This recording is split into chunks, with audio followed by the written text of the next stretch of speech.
Today is Wednesday, December 2nd. What to know today about who will likely get access to a COVID-19 vaccine before anyone else, and what a new government study found about when the virus was really first here in the U.S.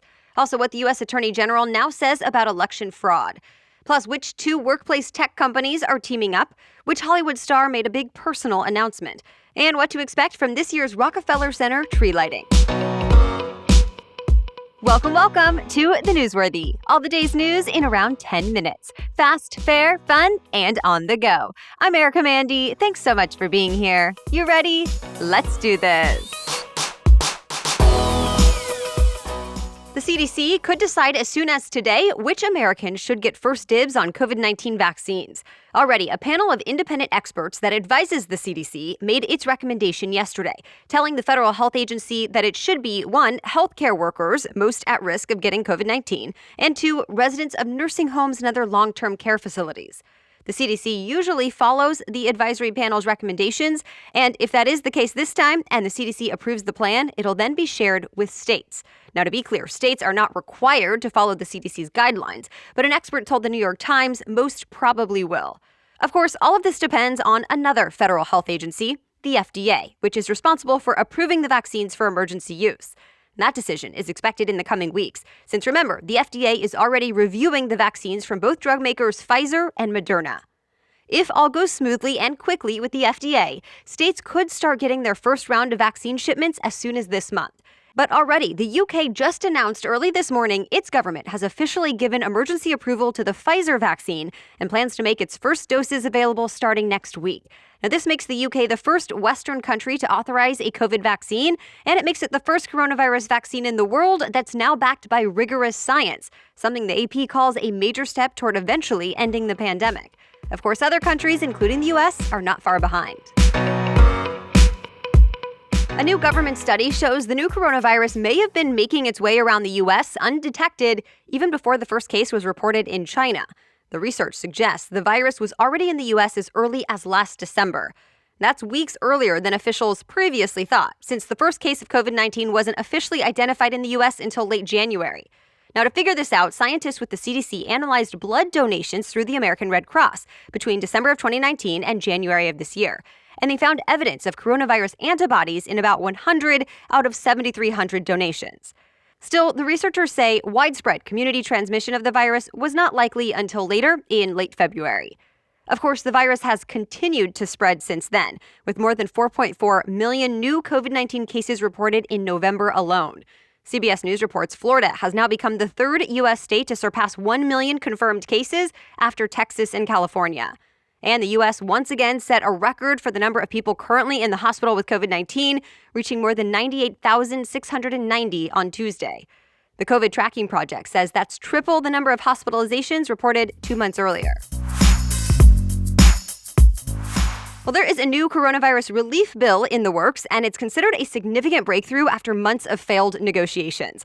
A bipartisan group of lawmakers rolled out a new possible plan. It's a $908 billion bill that would give aid to state and local governments, small businesses, the unemployed, and more. At this point, it would not include another round of stimulus checks to the majority of Americans. Now, this new proposal is not a done deal yet, not even close. Democrats and Republicans in Congress would still need to come together to pass it and get the president's sign-off, too. Many lawmakers are still skeptical at this point that they can reach a compromise since both parties have their own top priorities. Yet most would like to at least get something passed before they leave for Christmas break at the end of next week. If Congress cannot agree, millions of Americans could lose the bit of help they're getting now as more programs are set to expire. The White House has not said yet if it supports the newest proposal from the bipartisan group of lawmakers, and Senate Majority Leader Mitch McConnell does not seem sold on the idea. McConnell instead suggested Senate Republicans revamp their latest, somewhat scaled-down proposal, pointing to the need to get President Trump's approval on this and wanting to move quickly. But top Democrats criticized the move, saying the next relief package needs input from Democrats as well.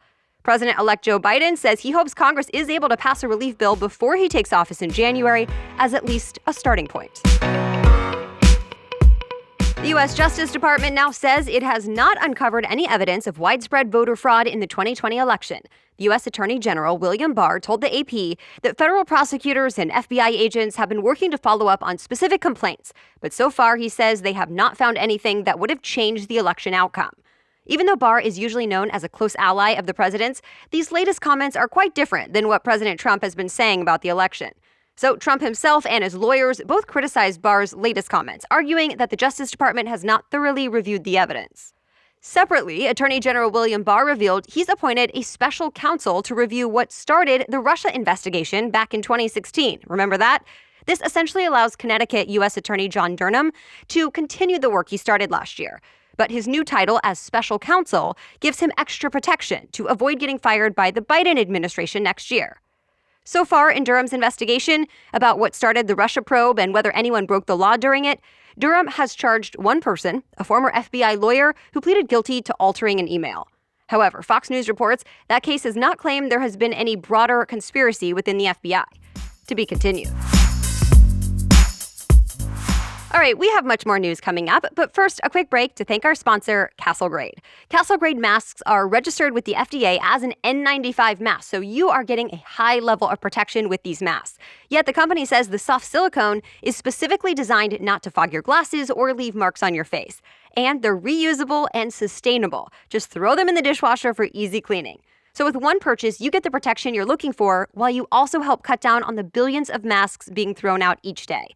In fact, that's why Dan Castle first launched Castle Grade.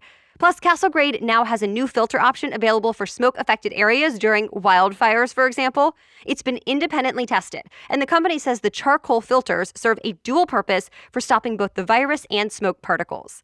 Go to castlegrade.com to learn more about all the options and sizes and enter the discount code NEWS10 at checkout for 10% off your first order. That's castlegrade.com and use the code NEWS10, NEWS10, at checkout for 10% off your first order. All right, now back to the news. Well, there's a major tech deal to tell you about. Cloud computing giant Salesforce is buying the workplace chat app Slack in a $27.7 billion deal. The Wall Street Journal says it's Salesforce's biggest acquisition in its 21-year history, and it'll form one of the biggest players when it comes to business software. In fact, it'll help Salesforce further compete with the likes of Microsoft. Salesforce is likely interested in Slack, at least in part, because of the recent shift to more remote work. Remember, Slack is an online chat platform that a bunch of businesses use, and it's gotten more and more popular during the pandemic as more people work from home. If all goes well, Salesforce is set to take it over next year. Also of note, Uber has now officially bought food delivery service Postmates. We first told you about the $2.65 billion deal back in July, but it was just completed yesterday. TechCrunch reports Postmates will continue to look the same for users, at least for now, but Uber Eats and Postmates may now share some services behind the scenes, including sharing a pool of drivers. Together, the two will form the second largest delivery platform in the U.S. DoorDash is the first. Cyber Monday was the biggest online shopping day in U.S. history. Americans spent $10.8 billion this year, beating last year's tally by more than 15%. And while people were buying online, they were not just glued to their computers. CBS News reports more than a third of consumers actually shopped from their smartphones. And that's because more and more people have shifted to buying things on social media. Now, it is worth noting, even though Monday set a record, it still did not meet the original expectations. Earlier in the year, Adobe Analytics estimated nearly $13 billion would be spent on Cyber Monday, but the numbers ultimately came up a bit short. The Oscar-nominated star of the movie Juno has come out as transgender. Elliot Page announced the news on Instagram yesterday, saying he is trans and his pronouns are he or they. Now, this is a big announcement from one of Hollywood's most recognized actors. As Ellen Page, he starred in several critically acclaimed films, including 2 X-Men movies, Inception, and, like we mentioned, Juno. Most recently, he's starring on Netflix's The Umbrella Academy, and Variety reports Page will continue to play the role of Vanya Hargreaves in the series. Page says he feels lucky to be able to share his authentic self and also acknowledge that trans people deal with a lot of abuse and violence. Page has received an outpouring of support from stars like Miley Cyrus and companies like Netflix and MTV. Spotify has unveiled its most streamed artists of 2020, and this year the singer and rapper Bad Bunny has come in first. The Puerto Rican artist racked up more than 8.3 billion streams this year. He only sings in Spanish, and as Billboard puts it, this is a sign that Latin music is getting more and more popular worldwide. Billie Eilish was the most streamed female artist for the second year in a row, followed by Taylor Swift and Ariana Grande. Also, YouTube released its list of its top 10 trending videos from the year. A monologue by Dave Chappelle landed in the #1 spot. Tonight is the 2020 Rockefeller Center Christmas tree lighting. The ceremony will include 50,000 multicolored lights, a Swarovski star, and a star-studded performance list with Kelly Clarkson, Dolly Parton, Leslie Odom Jr., Gwen Stefani, the Radio City Rockettes, and more. But of course, this year will not have all of the traditions. The in-person crowds will not be allowed. It's closed to the public due to COVID-19, but you can watch it all on NBC at 8 p.m. The tree will open to the public starting tomorrow, though viewers must stay 6 feet apart and stick to a 5-minute time limit to see the tree.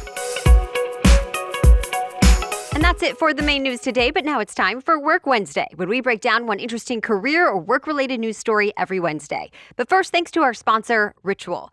If you've ever questioned what's really in your vitamin, or you just can't make it part of your routine because the ones you've tried kind of taste gross, you'll want to check out Ritual. Not only does Ritual use only a clean, vegan-certified, non-GMO, gluten and allergen-free formula with no fillers, colorants, or shady additives, but it also uses key nutrients to help fill the gaps in your diet. I also appreciate that I've taken my Ritual multivitamins with or without food, and it does not upset my stomach. That's because they come in time-delayed capsules that are designed to dissolve later in less sensitive areas of the stomach. In fact, they're somehow even minty and fresh tasting. So it's helped me really form the habit of taking these multivitamins every day. Plus, my vitamins are delivered right to my door each month with free shipping. And if you don't love Ritual within your first month, they'll refund your first order. Right now, Ritual is offering the Newsworthy listeners 10% off during your first 3 months. Visit ritual.com/newsworthy to start your Ritual today. Again, get 10% off during your first 3 months. Go to ritual.com/newsworthy. Okay, now back to Work Wednesday. And today we're talking about how companies are inventing holidays to get their employees to take time off. And this goes beyond just offering extra vacation days that employees may not actually take. For example, some companies have rolled out so-called recharge days. Those are made-up holidays that the company completely closes for, meaning everyone gets the day off. Another example happens at Indeed.com, which has given its 10,000 employees an extra day off once a month. Even Google is in on this. It added a holiday off in September just because. So why do this? Well, studies have shown workers are struggling during the pandemic. A global survey published in Harvard Business Review shows 2/3 of employees have reported higher stress levels in the first months of the pandemic, and more than half said they're emotionally exhausted. Meanwhile, the CDC did its own survey that says about 1/3 of U.S. adults are showing symptoms of anxiety or depression. But here's the thing. Many people still don't take time off because they're afraid of being punished. So companies have turned to made-up holidays to get them to take a break without guilt or fear and hopefully come back even more productive. And since everyone has the day off, it helps ensure no one feels like they're missing out on urgent work matters. That said, these invented holidays are still pretty rare and most common for now at tech firms. All right, thank you so much for listening today. We'll catch you up on more news to know tomorrow. Until then, have a great day.